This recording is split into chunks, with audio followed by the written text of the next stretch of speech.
आज से 65 साल पहले जब एक भयानक न्यूक्लियर वॉर ने हंसती खेलती दुनिया को राख के ढेर में बदल दिया। रातों रात बिजली चली गई, लोग अपनों से बिछड़ गए और हर तरफ मौत और मायूसी का अंधेरा छा गया। लेकिन कहते हैं ना, जहाँ सबसे गहरा अंधेरा होता है वहीं उम्मीद की एक किरण भी होती है। अमेज़न के घने जंगलों में लाइम स्मिथ नाम के एक बॉटनिस्ट ने कुदरत का एक ऐसा ही करिश्मा ढूंढ निकाला जिसने डूबती हुई इंसानियत को बचा लिया। उसने ढूंढा जेनेसिस ट्री। ये कोई आम दरख्त नहीं था, ये एक चमत्कार था जो जहरीली रेडिएशंस को पीकर उसे प्योर एनर्जी में बदल देता था। इस दरख्त के नीले चमकते फूलों ने दुनिया को फिर से रोशन तो कर दिया, लेकिन इससे इंसानों की किस्मत और जिंदगी हमेशा के लिए बदल गई। जंग के असरात इतने गहरे थे कि आने वाले 90% बच्चे जेनेटिक बीमारियों के साथ पैदा होने लगे। अब इन बेचारे बच्चों की जिंदगियां बचाने के लिए और उन्हें नॉर्मल पैदा करने के लिए साइंटिस्ट ने जेनेसिस फ्लावर के डीएनए को इंसानों के डीएनए के साथ जोड़ दिया और फिर उसे इंजेक्ट किया माओं के अंदर, उन औरतों के अंदर जिन्होंने बच्चे पैदा करने थे, जिसके रिजल्ट में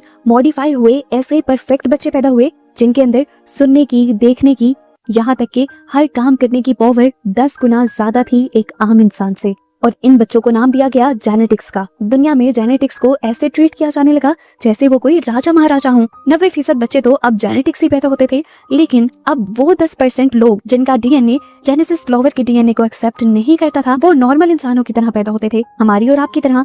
अब इनमें से कुछ लोग ऐसे भी थे जो जेनेटिकल डिसऑर्डर का शिकार हो गए, जैसे उन्हें पैदाइशी बीमारियां थी, कोई चल नहीं सकता था, कोई देख नहीं सकता था, किसी का दिल खराब था। ऐसे लोगों को स्पेशल्स का नाम दिया गया और इस नई दुनिया के अंदर स्पेशल्स को बिल्कुल कचरा समझा जाता था और लोग बहुत ज्यादा बुली करते थे। इन्हें अगर काम वगैरह भी मिलता था तो बस मेहनत मजदूरी का। खैर फाइनली अब हमें इस नई दुनिया के जेनेसिस इंस्टीट्यूट को दिखाया जाता है जहाँ ये पावरफुल ट्रीज रखे जाते हैं। यहाँ हम लियोन से मिलते हैं जो कि व्हील चेयर पर है और इस इंस्टीट्यूट में साफ सफाई का काम करता है, और उसके साथ है एक 12 साल की लड़की क्लोई जो इस इंस्टीट्यूट में स्टूडेंट बनकर फील्ड ट्रिप में आई है। पर पता चलता है कि लियोन और क्लोई आपस में मिले हुए हैं और यहाँ पर चोरी करने के इरादे से आए हैं। चोरी करने के लिए क्लोई टूर गाइड का ध्यान भटकाती है और पीछे से लियोन एक हैकिंग डिवाइस का इस्तेमाल करते हुए एक सिक्योर दरवाजा खोल लेता है। वो मैप चेक करता है और देखता है कि आगे कितने गार्ड्स खड़े हैं। इनसे निपटने के लिए लियोन अपनी पॉकेट से एक छोटा सा रिमोट कंट्रोल चूहा निकालता है और उसे हॉल में भेज देता है। गार्ड्स खिलौने का पीछा करते हैं और जैसे ही उसे उठाते हैं तो वो चूहा स्लिपिंग गैस छोड़ता है जिससे सभी गार्ड्स वहीं पर बेहोश हो जाते हैं। जिसके बाद लियोन अपने मुंह पर मास्क लगाते हुए लैब के अंदर घुस जाता है। यहाँ आने से पहले उसने लैब के वेंटिलेशन सिस्टम के अंदर भी एक गैस छोड़कर सभी साइंटिस्ट को बेहोश कर दिया था। लैब के अंदर लियोन अपनी माँ की दी हुई एक पुरानी घड़ी को देखता है जिससे उसे हिम्मत मिलती है। जिसके बाद वो एक लेजर कटर का यूज कर जेनेसिस ट्री के ग्लास को काटने लगता है और उसके बाद वो जेनेसिस ट्री के नीले फूल को तोड़ता है। फूल को तोड़ते ही इस ट्री का डिफेंस सिस्टम ऑन हो गया था और उसने बहुत सारे कांटे छोड़े थे जिससे किसी तरह लियोन बच गया। असल में ये ट्री बॉम्ब्स की खतरनाक रेडिएशन की वजह से ही मॉडिफाई हुआ था जो इंसानों को नुकसान पहुंचा रही थी, इसीलिए तो ये इतना ज्यादा मॉडिफाइड था। खैर फूल के टूटते ही यहाँ पर सिक्योरिटी अलार्म्स भी बजने लग जाते हैं। फैकल्टी को लॉकडाउन करने के लिए काउंटडाउन भी शुरू हो जाता है, लेकिन लियोन भीड़ में छुपकर बाहर निकल आता है और आते ही जानबूझकर क्लोई से टकराता है ताकि क्लोई उसके पास मौजूद कंटेनर जिसके अंदर वो फूल है उसे एक टेडी बेयर में छुपा ले। चेकिंग करते हुए बहुत ही होशियारी से क्लोई टेडी बेयर को गार्ड को ही पकड़ा देती है और अपनी चेकिंग करवा लेती है और फिर वो इस फैसिलिटी से बाहर निकल आती है बिना किसी को भी शक दिलाए कि वो चोरी कर चुके हैं। जिसके बाद ये लोग अपने शहर वापस आ जाते हैं। यहाँ कर ये लोग देखते हैं कि जगह जगह एक पॉलिटिशियन की स्पीच ब्रॉडकास्ट की जा रही थी।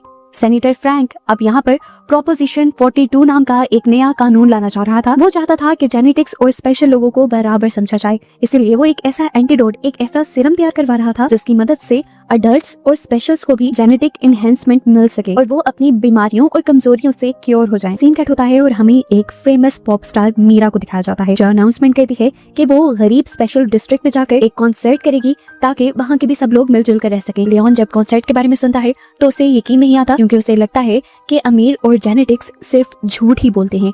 ये लोग अब अपने घर आ जाते हैं जो एक बेसमेंट वर्कशॉप है जहाँ प्लांट्स और गैजेट भरे हुए हैं।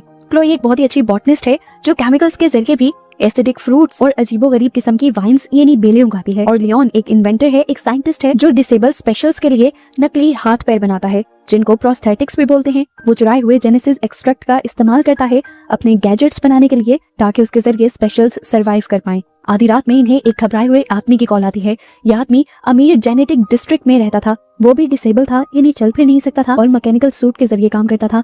और अब वो सूट खराब हो गया था और रात में उसे बहुत सा काम करना था। अगर सबको पता चल जाता कि वो स्पेशल है तो उसे निकाल दिया जाता। क्लोई इससे पहले तो माफी मांग लेती है कि वो उसकी कोई मदद नहीं कर सकती, लेकिन जब वो 3 गुना पैसों की ऑफर करता है तो लियोन मान जाता है, क्लोई के वार्न करने के बाद भी कि जेनेटिक डिस्ट्रिक्ट में कोई भी उन्हें अच्छा ट्रीट नहीं करेगा और वो बहुत ज्यादा मुश्किल में आ जाएंगे। उन्हें तो ये भी लग रहा था कि कोई भी उन्हें उस डिस्ट्रिक्ट में जाने ही नहीं देगा, पर लियोन के पास इसका भी हल था। ये लोग एक पुरानी टनल के जरिए उस एलीट डिस्ट्रिक्ट में घुस जाते हैं। होटल में जाने के लिए वो शेफ जिन्हें लियोन और क्लोई की जरूरत थी, वो इन दोनों को पीछे के रास्ते से छुपकर अंदर लेकर आता है। आते ही ये लोग अपना काम शुरू कर देते हैं उस आदमी के मैकेनिकल सूट को रिपेयर करने का। इससे पहले कि ये लोग अपना काम मुकम्मल कर पाते, यहाँ पर एकदम से अंधेरा छा जाता है। एंटी जेनेटिक स्क्वाड नाम के एक खतरनाक गैंग ने यहाँ पर हमला किया था। ये लोग असल में नॉर्मल इंसान थे जो जेनेटिक्स से नफरत करते थे, क्योंकि जेनेटिक्स को दुनिया में अच्छा ट्रीट किया जाता था। ये लोग बहुत बेरहम थे, किसी को मारते हुए नहीं सोचते थे।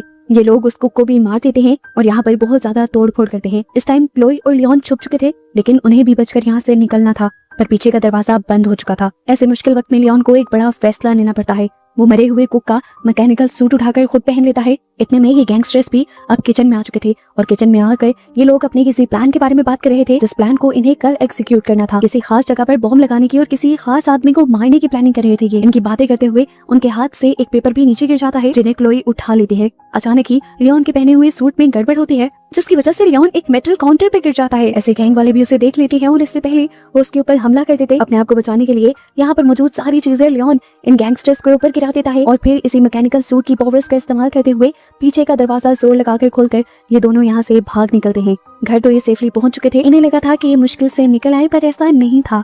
होटल के सीसीटीवी फुटेज में इन दोनों की पिक्चर आई थी। अब एंटी जेनेटिक्स गैंग ने तो मास्क लगाया हुआ था। पुलिस को लगा कि यही दोनों यानी लियोन और क्लोई ही उस गैंग के लीडर हैं। ऐसे बिना कोई जुर्म किए ये क्रिमिनल्स बन चुके थे। अब न्यूज में ही पुलिस की स्पेशल फोर्स हेड का इंटरव्यू भी चल रहा था। लियोन ये देखकर हैरान रह गया कि ये इंसान उसी गैंग का लीडर था जिसने कल रेस्टोरेंट पर हमला किया था और इस आदमी को उसने खुद रेस्टोरेंट में देखा भी था। साफ मतलब था कि पुलिस का हेड ही ये टेररिस्ट गैंग चला रहा था। क्लोई अब उस चुराए हुए कागज को देखती है। वो मीरा के कॉन्सर्ट का फ्लायर है जो कि स्पेशल डिस्ट्रिक्ट में होने वाला है। ये देखकर ये दोनों समझ जाते हैं कि गैंग जरूर कॉन्सर्ट पर हमला करेंगे और इल्जाम स्पेशल्स पर लगा देंगे ताकि प्रोपोजिशन 42 फेल हो जाए और स्पेशल्स को कभी भी इस दुनिया में जेनेटिक्स वाली इज्जत और मकाम दिया ही ना जाए। क्लोई फैसला करती है कि उसे ये सब रोकना चाहिए। ये मिशन सिर्फ उन दोनों को ही नहीं बल्कि उनके पूरे डिस्ट्रिक्ट के सभी स्पेशल लोगों को बचा सकता है। पर लियोन का ख्याल था कि एक छोटी बच्ची और एक लंगड़ा इंसान कुछ ज्यादा नहीं कर सकते, इसलिए वो तो भाग जाने का प्लान करता है। उसके इस फैसले से क्लोई उससे नाराज होकर चली जाती है और वो जब यहाँ से जाने की पैकिंग कर रहा होता है तभी वो अपनी मॉम की दी हुई वॉच देखता है जिस पर लिखा हुआ था कि सब लोग इक्वल हैं। उसे याद आया कि उसकी मॉम का इलाज भी इसीलिए नहीं किया गया था क्योंकि वो एक स्पेशल थी।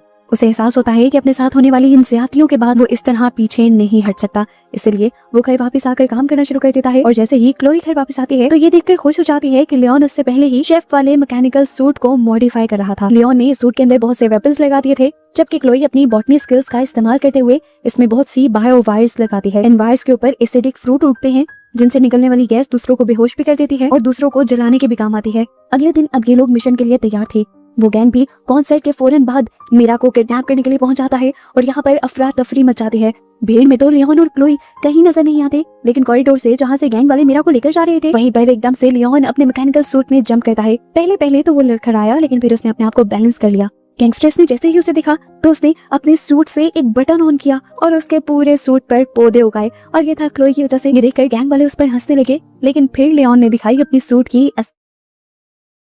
गैंगस्टर्स को झटके लगाए। वाइन्स पर लगने वाले फ्रूट्स की मदद से गैस छोड़कर उन लोगों को अंधा कर दिया और इससे पहले कि अब वो मीरा को लेकर भाग जाता, यहाँ पर बाकी गैंगस्टर्स आ गए। अब वो इतने ज्यादा थे कि लियोन उनसे लड़ नहीं पाता और ये लोग लियोन को नीचे गिरा देते हैं और इतना मारते हैं कि उसका सूट भी खराब हो जाता है। सूट के टूटने के बाद अब लियोन भी मर ही जाता, पर ठीक वक्त पर क्लोई एक चोरी की गाड़ी लिए यहाँ आ जाती है और सभी गैंग के लोगों को टक्कर देते हुए लियोन और मीरा को गाड़ी में बिठाते हुए यहाँ से तेजी से निकल जाती है। ये लोग अब लियोन की वर्कशॉप में ही आए थे और इन्होंने अपनी वर्कशॉप के सारे खुफिया दरवाजे बंद कर लिए थे। ये लोग मीरा को सच्चाई बता देते हैं कि उनके ऊपर हमला करने वाली कोई और नहीं बल्कि उन्हीं की सिक्योरिटी करने वाली पुलिस थी। मीरा बताती है कि कल को मुझे सैनिटर से भी मिलना है। ये जानकर लियोन कहता है मैं पहले ही जानता था। कल इस गैंग ने होटल पर हमला किया, आज यहाँ पर हमला किया और कल को वो फैमिली प्लानिंग सेंटर में दोबारा आप पर हमला करेगा, लेकिन उनका मकसद आपको मारना नहीं है, उनका मकसद है सैनिटर को मारना ताकि वो नया कानून ना ला सके और हमें अब हर हाल में सैनिटर को बचाना होगा।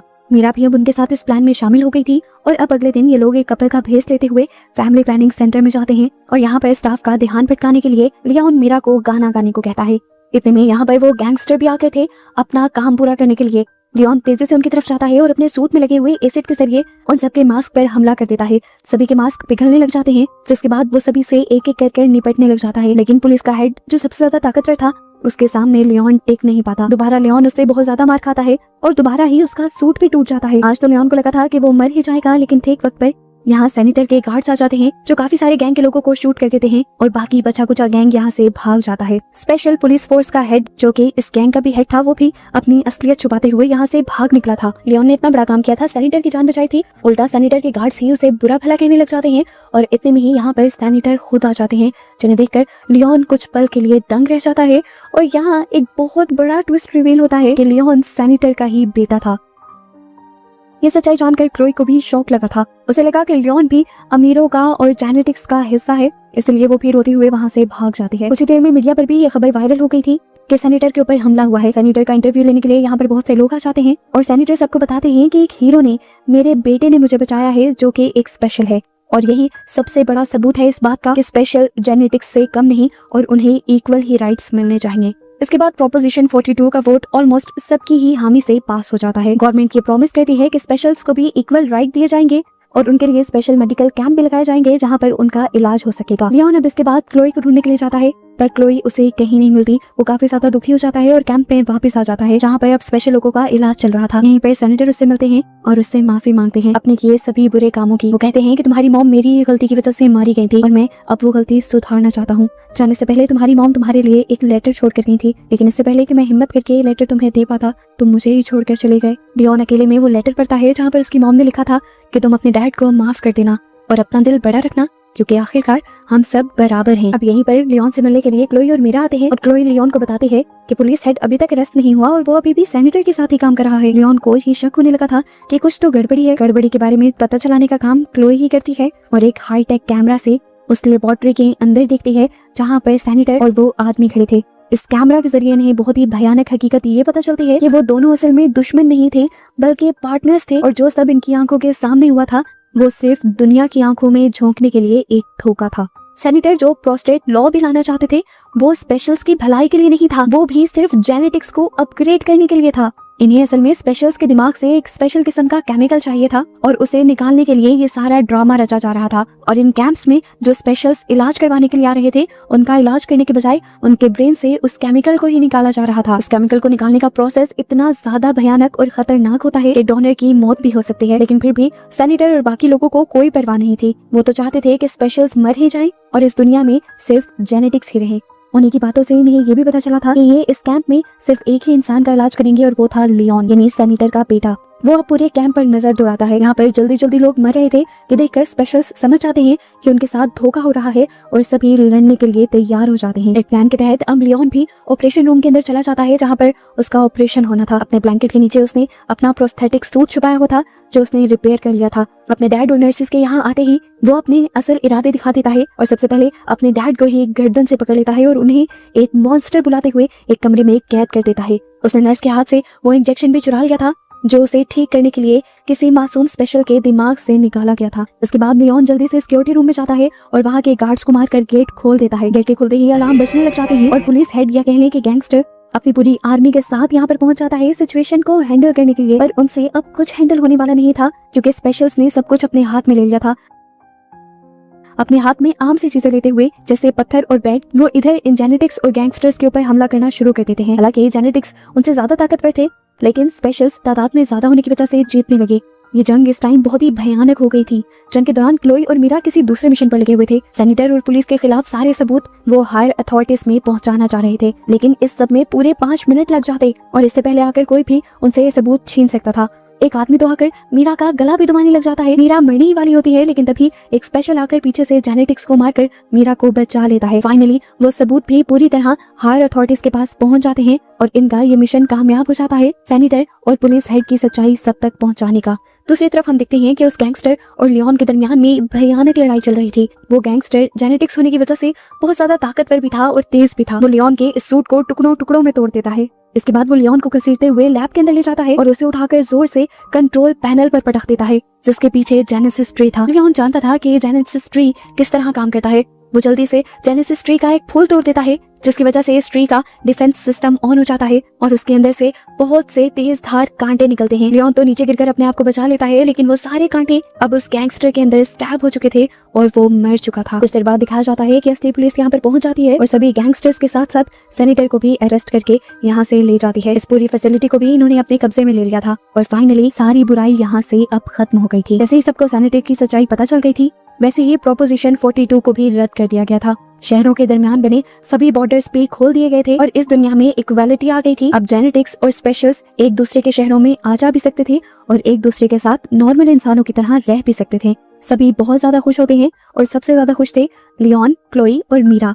पता चलता है कि उस सारी लड़ाई के अंदर मीरा के गले पे बुरी तरह चोट लग गई थी। वो अब गा नहीं सकती थी, लेकिन फिर भी वो इस चीज के लिए खुश थी कि वो अपनी आगे वाली सारी लाइफ लियोन के साथ गुजारने वाली है। क्लोई भी उन सब के साथ सेफ थी और यहाँ पर मूवी की हैप्पी एंडिंग ही होने वाली थी। पर मूवी के पोस्ट क्रेडिट सीन में एक बहुत ही बड़ा राज दिखाया जाता है। हम देखते हैं कि एक डिफॉर्म हुए चेहरे के साथ कोई छुपकर लियोन पर नजर रख रहा था। उसका पूरा चेहरा देखने पर हमें पता चला कि ये सेनेटर ही है, लियोन के डैड, जो या तो पकड़े नहीं गए या फिर जेल से भाग चुके हैं और अब अपना बदला लेने के लिए मौके का इंतजार कर रहे हैं।